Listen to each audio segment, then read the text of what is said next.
देखिए, अदलिया एक तरफ खड़ी नहीं है, अदलिया के अंदर अपनी डिवीज़न है। और फिर वो जो अदलिया के ऑनरेबल जो जजेस हैं, उन्होंने ही कहा कि ये 4-3 डिसीजन है, और चीफ जस्टिस साहब ने कहा कि ये 3-2 डिसीजन है।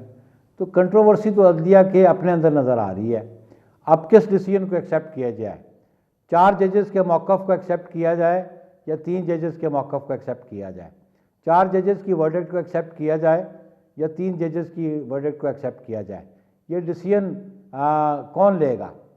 इस कंट्रोवर्सी में मैं समझता हूँ कि फिर लार्जर बेंच ही हो, बल्कि फुल बेंच ही हो, वो डिसाइड करें कि 4 जजेस ठीक बात कह रहे हैं या 3 जो है जजेस वो ठीक बात कह रहे हैं, तो फिर बात सामने आ जाएगी। तो जो हमारी लीडरशिप ने बात की, हम समझते हैं कि उन्होंने कोई गैर मुनासिब बात नहीं की। जो पुराना ट्रैक रिकॉर्ड जुडिशरी का वो भी आपके सामने है।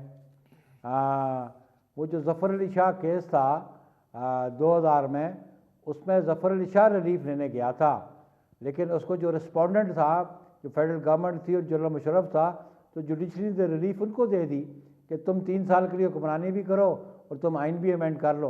तो ऐसे और बहुत सारे वाक़यात पाकिस्तान की जुडिशल हिस्ट्री में हुए हैं, तो हम वो रिपीट नहीं करना चाहते।